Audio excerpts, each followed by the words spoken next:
My girlfriend's family invaded my apartment while I was away for work, then she acted like I was the villain when I kicked them out, but the real betrayal came later when I discovered what they actually stole from me. I need to get this off my chest because I'm getting torn apart by everyone around me and I'm starting to question if I'm going crazy. My girlfriend Samantha, 28F, and I, 31M, have been together for 3 years. We don't live together but we have keys to each other's places. We've always had this understanding that if either of us wants to visit the other's apartment, we send a quick text first. Not asking for permission, just a heads up. Something like, hey, stopping by after work or coming over tonight. It's basic courtesy and we've never had any issues with it. I work in software development and my company sent me to Denver for a month-long certification program. This was a big deal for my career and I was looking forward to it. Samantha knew about this trip for weeks. She helped me pack and dropped me off at the airport. The program was supposed to run from Monday to Friday for 4 weeks straight. 3 days into the program, I got a call from my manager. The lead instructor had a heart attack and was hospitalized. They were canceling the entire program and rebooking everyone for later in the year. The company arranged flights home for all of us. I landed back in my city on Thursday morning around 10 a.m. I texted Samantha right after I landed. I told her the program got canceled and I was back in town. She replied with something like, "Oh wow, that's crazy, hope you're doing okay." Normal response. I figured I'd surprise her later that evening.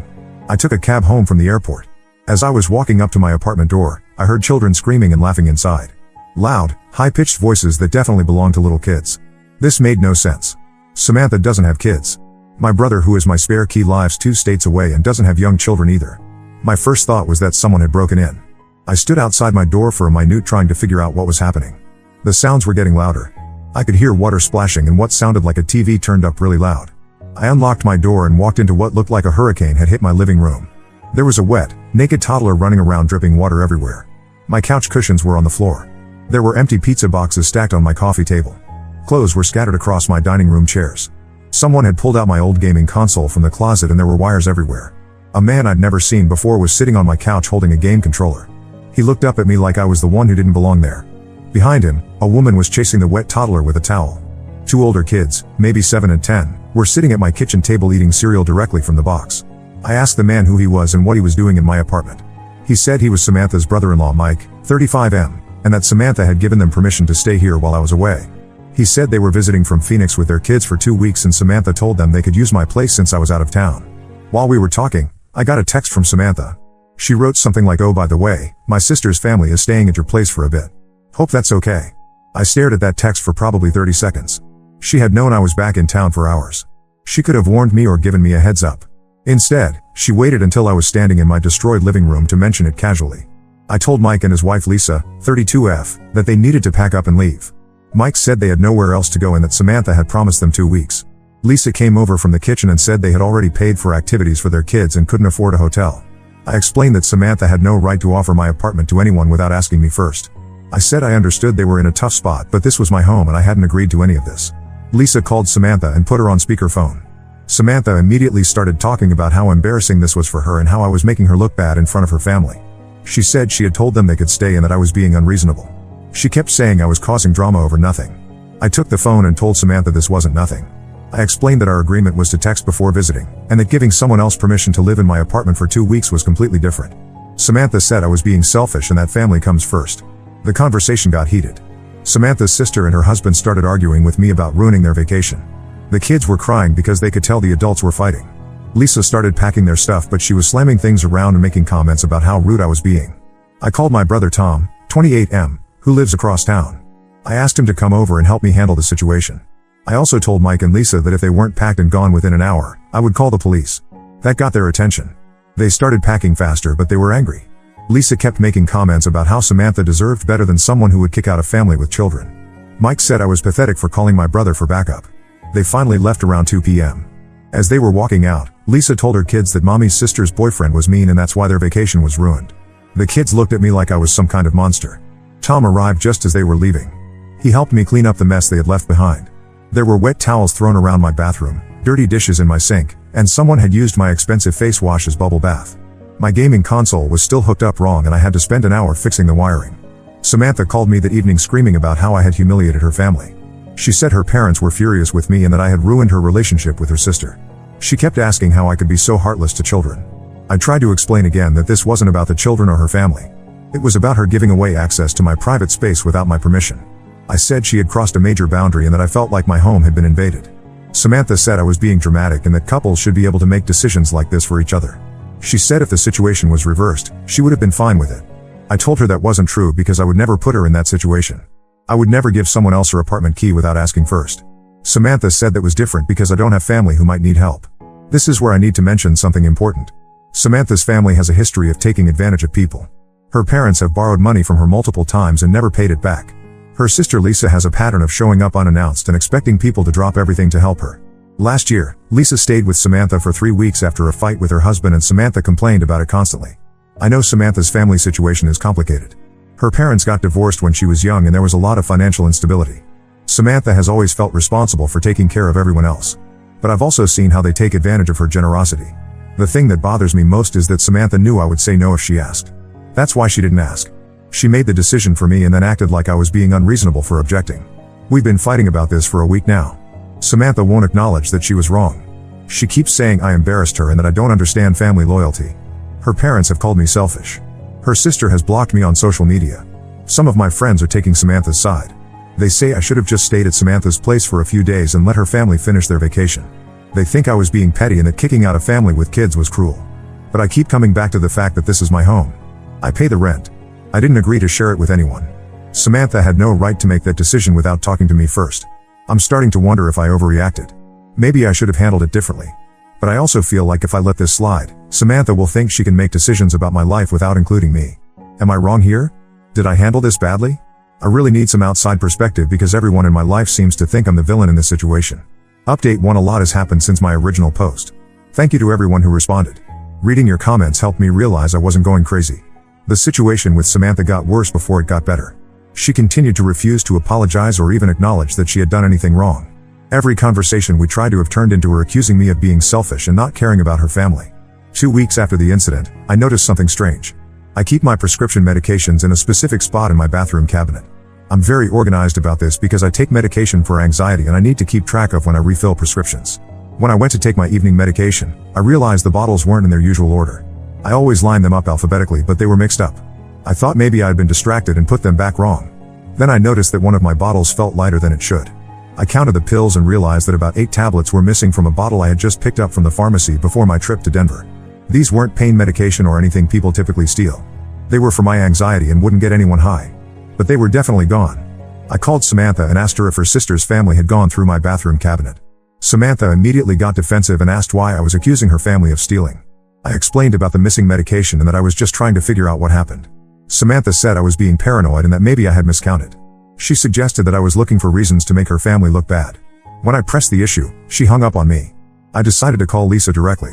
I got her number from Samantha's phone when she wasn't looking. Lisa answered and I explained the situation calmly. I told her I wasn't accusing anyone of anything, but that I needed to know if anyone had gone through my medicine cabinet. Lisa got very quiet for a moment.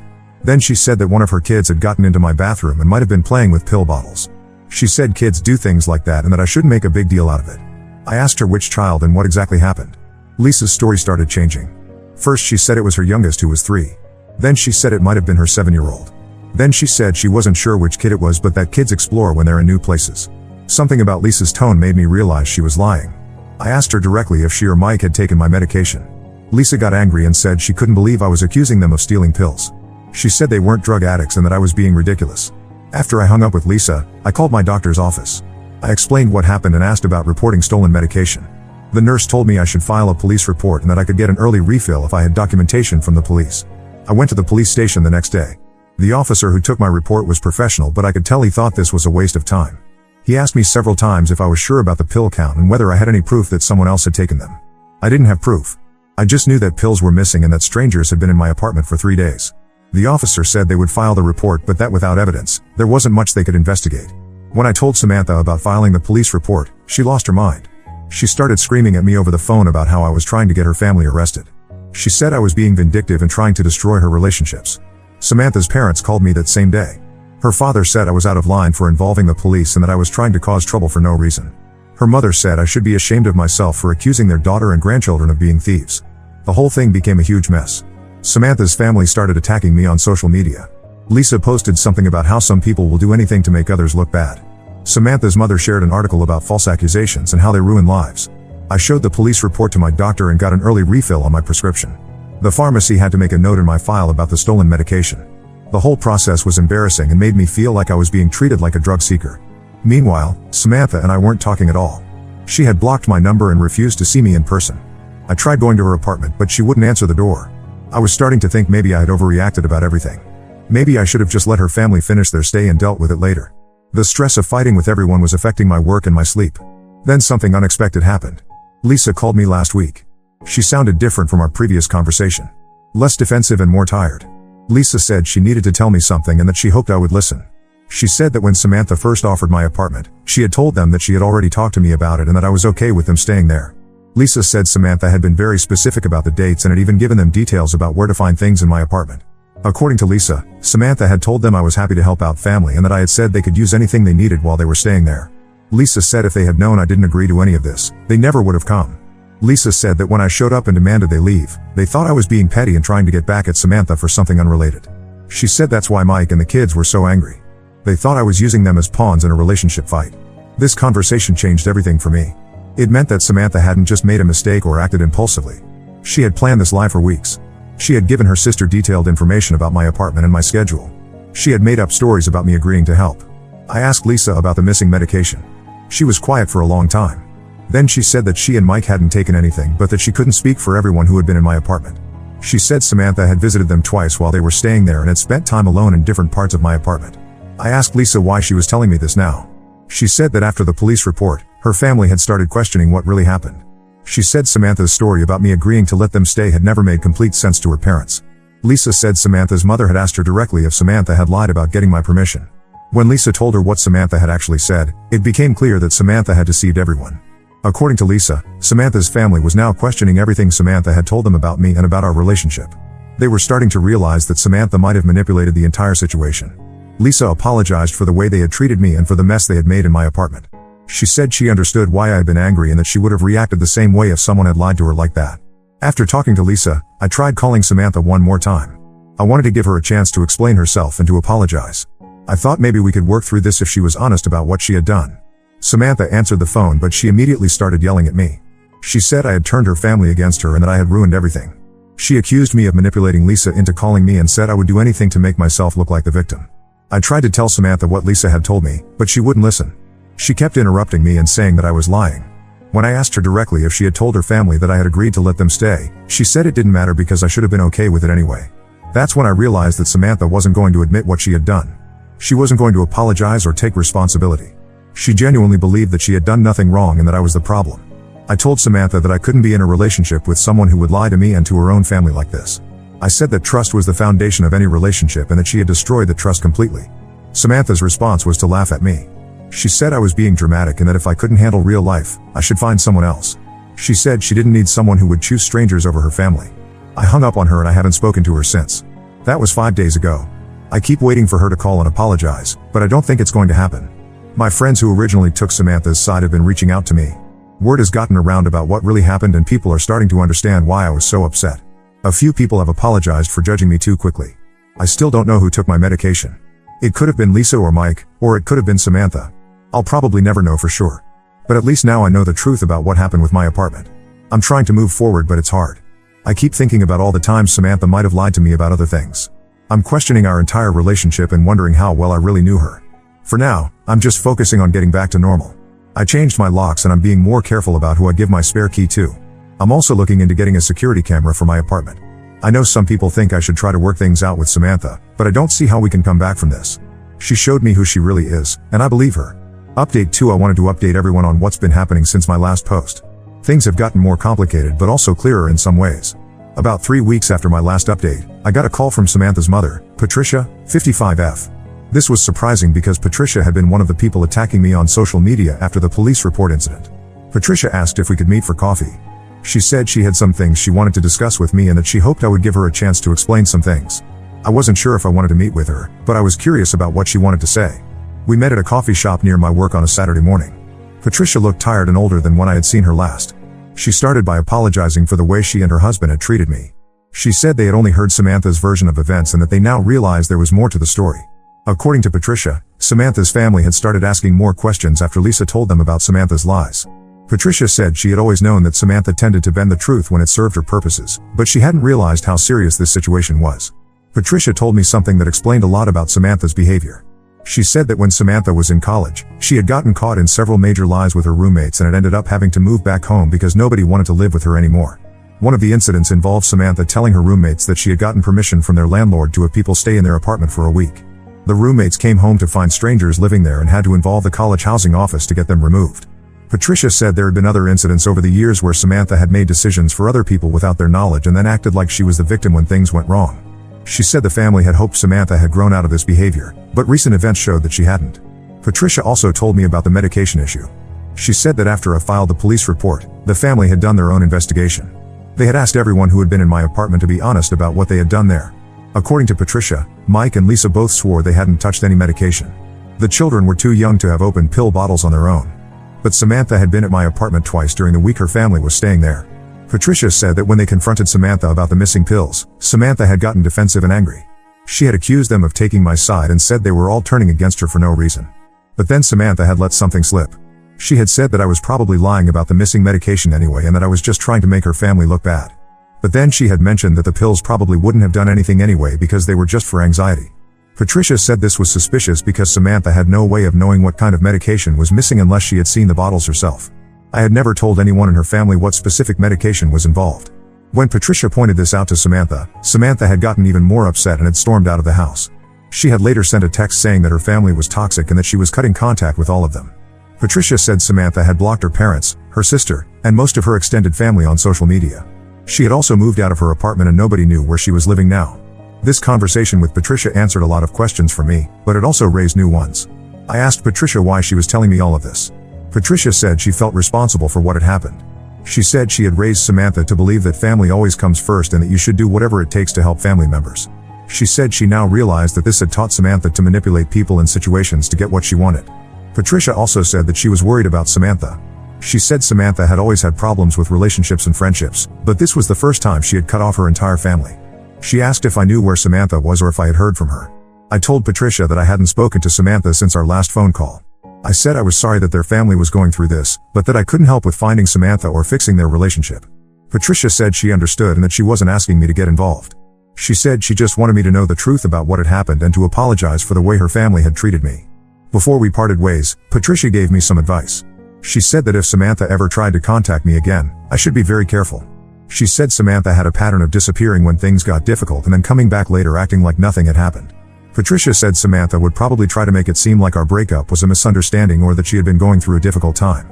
She warned me that Samantha was very good at making people feel guilty and that she would probably try to make me feel responsible for the problems in her family. A few weeks after meeting with Patricia, I did hear from Samantha. She sent me a long text message at 2 a.m. on a Tuesday night. The message was rambling and confusing, but the basic theme was that she missed me and wanted to talk. Samantha said she had been doing a lot of thinking and that she realized she had made some mistakes. She said she had been under a lot of stress with her family situation and that she hadn't been thinking clearly. The text message went on to say that she had learned from this experience and that she wanted to try again. She said she loved me and that she believed we could work through anything if we were both committed to the relationship. Samantha also said that her family had been pressuring her to make decisions she wasn't comfortable with and that she had felt trapped between her loyalty to them and her loyalty to me. She said she should have handled things differently but that she hoped I could forgive her. I read the text message several times. Some of it sounded sincere, but I kept thinking about what Patricia had told me. I could see how Samantha was trying to make it sound like the apartment situation was just a mistake and that family pressure was to blame. But Samantha's text didn't acknowledge the lies she had told. She didn't apologize for giving away access to my apartment without permission. She didn't mention the missing medication or the way she had treated me during our fights. I showed the text to my brother Tom, who has been supportive throughout this whole situation. Tom pointed out that Samantha was doing exactly what Patricia had warned me about. She was minimizing what she had done and trying to make it seem like the relationship problems were caused by external factors. Tom also noted that Samantha had said she was cutting contact with her family, but now she was blaming them for pressuring her into making bad decisions. He said this was another example of Samantha changing her story to fit whatever narrative would get her what she wanted. I decided not to respond to Samantha's text message. I wanted to see if she would follow up or if this was just a one-time attempt to get back together. 3 days later, Samantha sent another text. This one was shorter and more direct. She said she needed to get some of her things from my apartment and asked when would be a good time to come over. This caught me off guard because I had already returned all of Samantha's belongings weeks ago. I had packed everything up and dropped it off at her old apartment, leaving it with her neighbor when Samantha wouldn't answer the door. I texted back and told Samantha that I had already returned her things. Samantha replied that there were other items she had left at my place that I must have missed. She said she needed to come look for them herself. I knew this was just an excuse to see me in person. I told Samantha that if there were specific items she was looking for, she could tell me what they were and I would look for them. I said I wasn't comfortable with her coming to my apartment. Samantha's response was angry. She said I was being controlling and that she had a right to get her belongings. She said she would come over whether I wanted her to or not because she still had things that belonged to her. I reminded Samantha that I had changed my locks and that she no longer had access to my apartment. I said that if she showed up without permission, I would call the police. Samantha sent back a long series of text messages calling me paranoid and cruel. She said I was treating her like a criminal and that she couldn't believe I would threaten to have her arrested. She said this proved that I had never really loved her and that I was just looking for excuses to hurt her. I didn't respond to these messages. I had learned that engaging with Samantha when she was in this mood only made things worse. The next day, Samantha sent one final text. She said she was sorry for bothering me and that she would leave me alone. She said she hoped I would be happy and that maybe someday I would understand why she had acted the way she did. I haven't heard from Samantha since then. That was about 6 weeks ago. I've been checking my apartment more carefully when I come home, just in case she tries to show up anyway, but so far she has stayed away. Patricia texted me a few weeks ago to let me know that Samantha had reached out to her family again. Apparently Samantha had asked her parents for money and had tried to move back in with them temporarily. Patricia said they had refused and that Samantha had gotten angry and blocked them again. I'm grateful for the closure that talking to Patricia provided. It helped me understand that Samantha's behavior wasn't really about me or our relationship. She has a pattern of manipulating people and situations to get what she wants, and I just happened to be her target this time. I'm doing better now. I've started dating again and I'm being more careful about red flags in relationships. I've also kept the security camera I installed in my apartment. It makes me feel more secure knowing that I have a record of who comes and goes. I know some people might think I should have given Samantha another chance, especially since she seemed sorry in her text messages. But I learned from this experience that apologies don't mean much if the person isn't willing to take responsibility for their actions. Samantha never admitted that she had lied to her family about getting my permission. She never acknowledged that she had invaded my privacy and my space. She never explained why my medication went missing or offered to make up for the cost and hassle of dealing with that situation. Instead, she tried to make it seem like everything was a misunderstanding and that we could just move past it if I was willing to forgive and forget. But some things can't be forgiven without real accountability, and Samantha wasn't willing to provide that. I'm glad I trusted my instincts and didn't let her back into my life. Based on what Patricia told me about Samantha's history, I think this would have happened again eventually. It was better to end things now than to wait for the next crisis. Update 3. I wasn't planning to post another update, but something happened recently that I think closes this chapter completely. Last month, I got a call from someone I didn't recognize.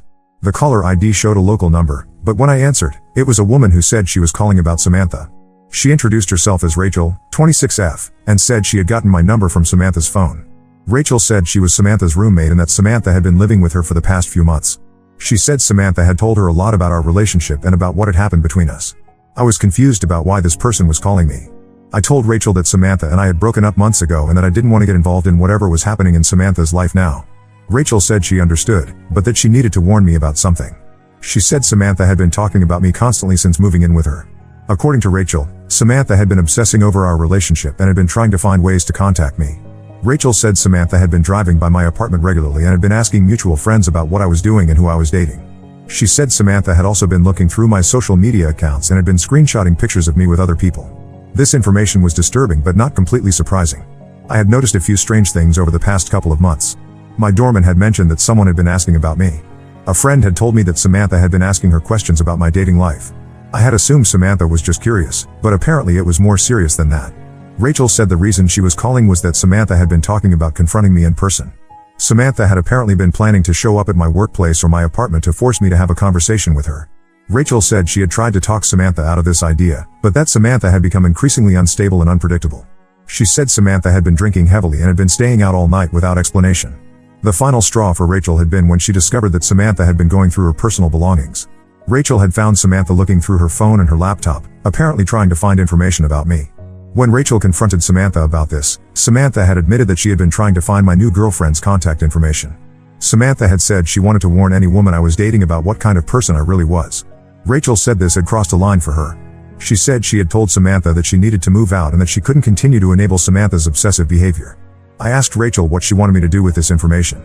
She said she wasn't asking me to do anything specific, but that she thought I should know what was happening so I could protect myself. Rachel also said that Samantha had been telling people a very different version of our breakup story. According to Samantha's version, I had been controlling and manipulative throughout our relationship. Samantha claimed that I had isolated her from her family and that I had been emotionally abusive. Samantha had apparently been telling people that the apartment incident was just an example of how I had tried to control her family relationships. She said I had used the situation as an excuse to break up with her because I wanted to date other people. Rachel said she had initially believed Samantha's story, but that as she got to know Samantha better, she had started to see inconsistencies. She said Samantha's behavior in their living situation had been manipulative and dishonest, which made her question everything Samantha had told her. I thanked Rachel for calling me and for the warning. I asked her if she thought Samantha was dangerous or if I should be worried about my safety. Rachel said she didn't think Samantha would physically hurt me, but that she was definitely not thinking clearly. She said Samantha seemed to believe that if she could just get me to talk to her, she could convince me to get back together. After talking to Rachel, I decided to take some precautions. I called my building's security company and asked them to add Samantha's name to a list of people who should not be allowed in the building. I also gave them a photo of Samantha so the doorman would recognize her. I contacted my HR department at work and explained the situation. They said they would alert security at my office building and that I should let them know if Samantha showed up at my workplace. I also reached out to a few close friends and family members to let them know what was happening. I asked them not to give Samantha any information about me if she contacted them. 2 weeks after Rachel's call, Samantha did show up at my apartment building. The doorman called me to let me know that someone matching Samantha's description had been asking about me and had tried to get into the building. I went downstairs to see what was happening. Samantha was standing outside the building looking upset and confused. When she saw me, she immediately started trying to explain why she was there. Samantha said she had been trying to reach me for weeks and that she needed to talk to me about important things. She said there had been misunderstandings between us that needed to be cleared up. I told Samantha that we had nothing to discuss and that she needed to leave. I said that if she continued to contact me or show up at my home or workplace, I would file for a restraining order. Samantha's reaction was immediate and intense. She started crying and saying that I was being cruel to her. She said she had been going through a difficult time and that I was abandoning her when she needed support. Samantha also said that she had been trying to change and that she had learned from her mistakes. She said she had been in counseling and that she understood now why our relationship had problems. I didn't engage with any of Samantha's arguments. I repeated that she needed to leave and that I would call the police if she didn't go immediately. Samantha eventually left, but not before making several comments about how I had changed and how I was not the person she had thought I was. She said I would regret treating her this way and that I would realize eventually that she was the best thing that had ever happened to me. I went back upstairs and called the police to report the incident. The officer who took the report said that while Samantha hadn't technically broken any laws, I could file for a protection order if she continued to contact me. I decided to go ahead and file for the protection order. The process was easier than I had expected. I filled out some forms explaining Samantha's behavior and provided documentation of her attempts to contact me. The court granted a temporary protection order and scheduled a hearing for 2 weeks later. Samantha was served with the papers at her job, according to the court records. Samantha did not appear at the hearing. The judge granted a permanent protection order that prohibits Samantha from contacting me in any way for the next 2 years. I haven't heard from Samantha since the protection order was issued. That was 6 weeks ago. Rachel texted me once to let me know that Samantha had moved out of their shared apartment and that she didn't know where Samantha was living now. Rachel said Samantha had been fired from her job around the same time she was served with the protection order papers. Apparently Samantha had been missing work frequently and had been having conflicts with her coworkers. Rachel also mentioned that Samantha's parents had contacted her looking for Samantha. They said Samantha had been asking them for money again and that when they refused, she had made some concerning statements about not having anywhere to go. I felt a little bad hearing this, but I also knew that Samantha's problems were not my responsibility to solve. She had made choices that led to this situation, and I couldn't help someone who had shown no willingness to take accountability for their actions. My life has gotten much calmer since the protection order was put in place. I no longer worry about Samantha showing up unexpectedly or trying to contact me through other people. The security measures I put in place have given me peace of mind. I've been in a relationship with someone new for about 3 months now. Her name is Emma, 29F, and she's completely different from Samantha. Emma is direct and honest in her communication. She respects boundaries and always asks before making decisions that might affect me. When I told Emma about what happened with Samantha, she was supportive but not overly dramatic about it. She said she appreciated that I had been honest with her about my past relationship and that she felt confident I would handle any future problems appropriately. Emma has met my brother Tom and some of my friends. Everyone likes her and has commented on how much more relaxed I seem compared to when I was with Samantha. I didn't realize how much stress I had been carrying from that relationship until it was gone. I still have the security camera in my apartment and I probably always will. I've learned to trust my instincts more and to pay attention to red flags in relationships. I'm also more careful about who I give my spare key to and more firm about maintaining boundaries. Sometimes I wonder what would have happened if I had handled the original apartment situation differently. Maybe if I had been less confrontational, Samantha and I could have worked things out. But then I remember all the lies she told and the way she manipulated everyone around her, and I know that the relationship was doomed regardless of how that specific incident played out. Samantha showed me who she really was during that crisis, and I'm grateful that I paid attention. It would have been much harder to extricate myself from her manipulation if we had been living together or if we had gotten engaged. I've learned that some people will always find ways to justify their bad behavior and will never take responsibility for the harm they cause others.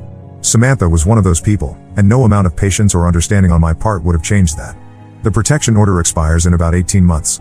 I hope that by then Samantha will have moved on with her life and will have found the help she needs. But if she hasn't, I'm prepared to renew the order or take whatever other steps are necessary to protect myself. For now, I'm focused on building a healthy relationship with Emma and on maintaining the boundaries I've learned to set. I'm grateful for the support I received from this community during the worst parts of this situation. Reading your responses helped me understand that I wasn't crazy or unreasonable, and that gave me the strength to stand up for myself when it mattered most. This experience taught me that sometimes the kindest thing you can do for someone is to refuse to enable their destructive behavior. By staying firm in my boundaries, I forced Samantha to face the consequences of her actions. Whether she learns from those consequences is up to her, but at least I know I didn't contribute to the problem by allowing her to continue manipulating me. I consider this chapter of my life officially closed. Thank you to everyone who offered advice and support. I hope my story helps someone else who might be dealing with similar manipulation in their own relationships. Now let's move to the next story. Story 2. Stepmom tried to steal my inheritance by using my stepsister against me, but then we discovered she was legally married to another man the whole time. I never thought I would be writing this, but recent events have left me with no choice. I, 28F, come from a middle-class family in the suburbs of Chicago. My mom died in a car accident when I was 2, leaving my dad, 58M, to raise me alone. The accident happened on a rainy night when a drunk driver hit her car head-on. Dad never really talked about it much, but I know it broke him. Despite his grief, he worked hard as a real estate agent to give me a good life. Growing up, it was just Dad and me. He would take me to soccer practice, help with homework, and even learn to braid my hair by watching YouTube videos. We weren't rich, but Dad made sure I never felt like I was missing out. He built a successful real estate business from scratch, working long hours but always making time for our Sunday movie nights. Dad's family was very involved in my life during those early years. My Aunt Emma would watch me after school, and weekends were spent at my grandparents' house. We were a tight-knit family, always celebrating holidays and birthdays together. Dad dated occasionally but never seriously, saying his priority was raising me. Things changed drastically when I was 12. Dad met Amber, 45F, while showing her a house. She had recently divorced and moved to our area with her daughter Amy, 16F. Amber came across as sophisticated and charming. She worked in marketing and always dressed impeccably. Amy was quiet but seemed nice enough. Dad and Amber started dating, and it felt like a whirlwind romance. Within 6 months, they were married in a small ceremony. I was happy for Dad at first. He seemed to smile more, and Amber appeared to make him happy. She would cook elaborate meals and organize family outings. I even started to think maybe having a stepmom wouldn't be so bad. The problem started subtly. Amber convinced Dad we needed to move to a more upscale neighborhood to help his business image. She found a huge house in the most expensive part of town, saying it would be perfect for entertaining clients. Dad was hesitant because of the massive mortgage, but Amber insisted it was a good investment. After we moved, everything changed. Dad had to work longer hours to afford the mortgage payments. Amber redecorated the entire house, spending thousands on new furniture and artwork. When Dad expressed concern about the expenses, she would guilt him by saying he didn't want her to feel at home. Amber began commenting on how much attention Dad gave me. She would say things like she's not a baby anymore or you're babying her too much. If Dad and I watched a movie together, she would complain we were excluding her and Amy. She started planning weekend trips that coincidentally fell on my soccer game days, so Dad had to miss them. The isolation from family happened gradually. First, Amber would say she had already made other plans when Dad's siblings wanted to visit. Then she started complaining about how overwhelming family gatherings were. She convinced Dad to spend holidays at expensive resorts instead of with family, claiming we needed to create our own traditions. I watched helplessly as Dad's relationship with his family deteriorated. Aunt Emma would call, but Amber would say Dad was too busy to talk. Family dinner invitations were declined because Amber always had some excuse. Eventually, the invitations stopped coming. When I turned 18, I moved away for college to study psychology. Dad helped with tuition despite Amber's vocal protests. She argued that since Amy would need college money too, I should take loans. She would make snide comments about my expensive education and how psychology wasn't a real career. During college, my visits home became less frequent. Amber would make me feel unwelcome in subtle ways. She would forget to set a place for me at dinner or make comments about how messy my old room was. If Dad bought me anything, she would mention how he never spent that much on Amy. Last year, everything fell apart when Dad was diagnosed with stage 4 pancreatic cancer. I immediately took a leave from my job and moved back home to help care for him. Amber seemed annoyed by my presence, constantly telling Dad that she could handle everything. She would try to schedule his doctor appointments when I was out and forget to tell me about them. I noticed Amber spent a lot of time on her phone, often leaving the room to take calls. She claimed they were work-related, but something felt off. She would get defensive if Dad asked about the calls and started password protecting her phone. One evening, when Amber was at a work dinner, Dad confided in me. He was worried about Amber's behavior and suspected she was having an affair. He had seen suspicious texts on her phone when she left it unlocked. He also revealed that Amber had been pressuring him to change his will, wanting a larger share for herself and Amy. She argued that since they had been married for 16 years, she deserved most of the estate. Dad passed away 3 months ago. The will reading was yesterday, and Amber's true colors came out. Dad had left 70% of his estate to me, including the house and his business shares. He left 20% to his siblings and only 10% to Amber and Amy. Amber exploded, screaming that the will was invalid and that Dad wasn't in his right mind. What Amber doesn't know is that Dad had recorded videos before his death, explaining his decisions. He expressed concern about Amber's behavior and said he wanted to protect me and his family's inheritance. He had suspected something was wrong but was too weak to investigate. Now Amber and Amy refuse to leave the house. They've changed the locks on some doors and claim it's their home too. Amber's been calling Dad's siblings, telling them I manipulated Dad during his illness to steal their inheritance. Some relatives are believing her, especially since she's been part of the family for so long. Amber's also been contacting Dad's business associates, spreading rumors that I forced him to change the will. Some clients have pulled their listings, affecting the business. I've had to hire a lawyer to handle this mess. I know I'm right to stand my ground, but seeing Amber twist everything makes me angry. My Aunt Emma thinks I should give Amber a larger share to keep the peace, but that would mean betraying Dad's final wishes. I need advice on how to handle this situation without letting Amber manipulate everyone further. Update 1: These past 2 weeks have been absolute chaos, but what happened yesterday changed everything. I need to share how this whole situation exploded in ways no one could have predicted. After my last post, Amber escalated things by filing a lawsuit challenging Dad's will. Her lawyer sent aggressive letters claiming Dad wasn't mentally competent when he made the will. She even got some of Dad's old business partners to sign affidavits saying they noticed him acting confused in his final months. My lawyer assured me these claims were weak, but dealing with the legal pressure was stressful. Amber continued living in the house, taking over the master bedroom and moving my dad's things to the garage without my permission. She told neighbors I was trying to make her and Amy homeless, painting herself as the grieving widow being persecuted by her cruel stepdaughter. Some neighbors started giving me dirty looks and one even left a nasty note on my car. But everything changed when I received an unexpected call from my lawyer last Thursday. A man named Michael Bennett had contacted his office with information about Amber. What he revealed left everyone stunned. Amber was legally married to him in Nevada while she was married to my dad. Michael discovered Amber's double life when he found papers about my dad's estate in their shared home office. He had no idea Amber was married to my dad and was shocked to learn about her deception. According to Michael, Amber had been living a completely separate life with him and their 15-year-old son Tommy for the past 12 years. Amber would tell Dad she was visiting her sick mother in Nevada every few weeks. In reality, she was going to her other home with Michael and Tommy. She had maintained this deception for over a decade, carefully scheduling her time between both families. She even had separate phones and email accounts to keep her lives separate. When my lawyer met with Michael, he brought years of evidence, marriage certificate, joint tax returns, family photos, everything. The most shocking part was learning that Amber had met Michael just months after marrying my dad. She had planned and executed this deception from almost the beginning of her marriage to my dad. The revelations kept coming. Michael shared security camera footage from their Nevada home showing Amber there during times she told my dad she was on business trips. There were birthday party videos, holiday celebrations, and family vacations, all while she was supposedly working or caring for her sick mother. Amy was devastated when she learned the truth. She showed up at my apartment yesterday, crying and telling me everything. Amber had manipulated her throughout my dad's illness, promising her a large inheritance if she supported the challenge to the will. Amber had convinced Amy that Dad was playing favorites by leaving me more money, using Amy's insecurities about being a stepdaughter to turn her against me. Amy revealed that Amber had coached her on what to say to the lawyer and family members. She was supposed to claim she heard Dad and me having arguments about the will, even though those conversations never happened.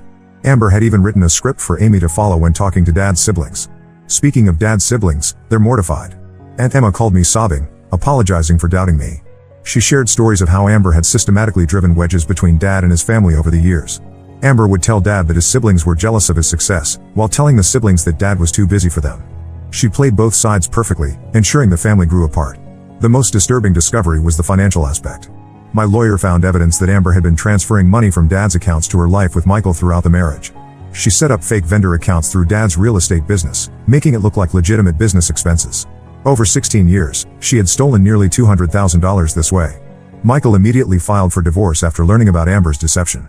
He's working with my lawyer, providing all financial records showing how Amber moved money between her two lives.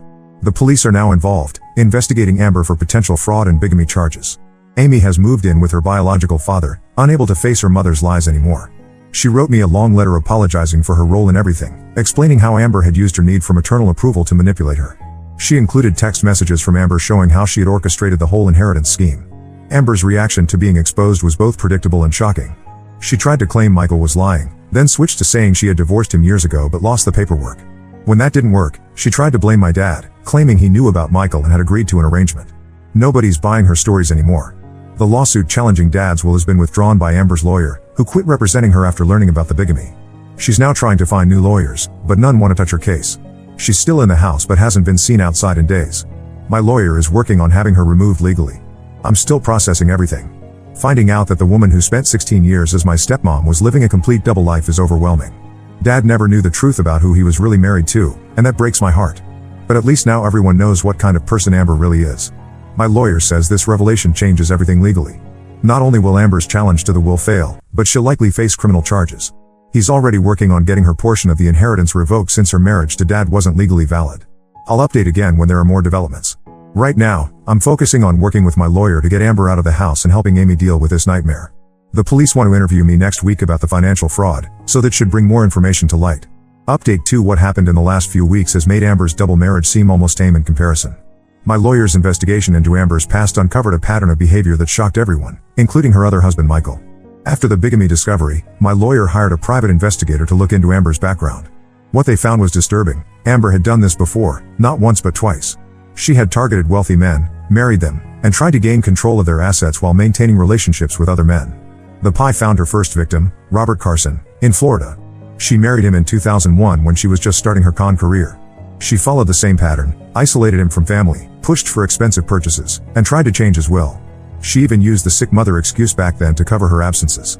Robert's sister reached out to me, saying Amber had nearly destroyed their family before disappearing in 2004 with a large portion of Robert's savings. The second victim was James Wilson from Texas. She married him in 2005, just months after leaving Robert.